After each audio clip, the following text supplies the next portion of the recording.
ریسٹاکس سے شنگلز کا بھی اچھا علاج ہو جاتا ہے، اور اس کے علاوہ ہرپیز، ہر قسم کی جو اس کو شنگلز ہی کہتے ہیں، دراصل ہرپیز کو شنگلز کہتے ہیں. اس کی ایک نئی بیماری نکلی ہے جو جنسی ہرپیز، اس کا تو کوئی مستقل علاج ایلوپیتھک میں ابھی تک ایجاد نہیں ہوا، اور ہومیوپیتھک میں اس لیے میں کہہ نہیں سکتا کہ کوئی مریض میرے سامنے آیا نہیں جس کو میں کہہ سکوں کہ یہ فلاں ہرپیز تھی، کیونکہ دیکھنے میں ایک جیسی ہوتی ہے، اور بعض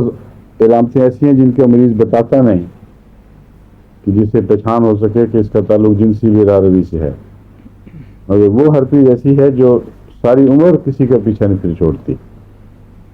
ایلوپیتھک میں اینٹی بایوٹکس دے کے ان کو ٹھیک کرتے ہیں،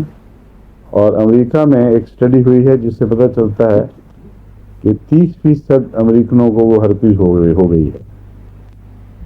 اور وقتاً فوقتاً وہ ابھرتی ہے، پھر ان کو علاج کرانا پڑتا ہے، اور وہ ہرپیز سزا دینے میں سب سے زیادہ سخت ہے. دوسری ہرپیز بھی بڑی تکلیف دہ چیز ہے.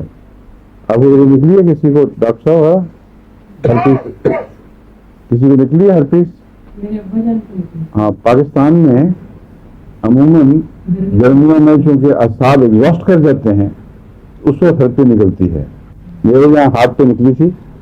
اور ہمارے گھر میں بچوں کو سب کو تو نہیں، مگر بعضوں کو، بیوی کو نکلی تھی، مجھے نکلی تھی، اور بعضوں کو نکلی تھی،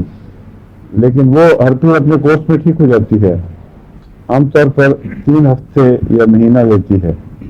لیکن ہومیوپیتھک دوا دیں تو ہفتہ 10 دن میں ٹھیک ہو جاتی ہے،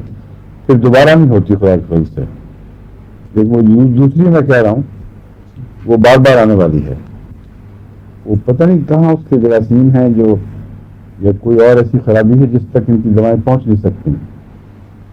تو ہرپیز میں یہ ریسٹاکس چوٹی کی دوا ہے.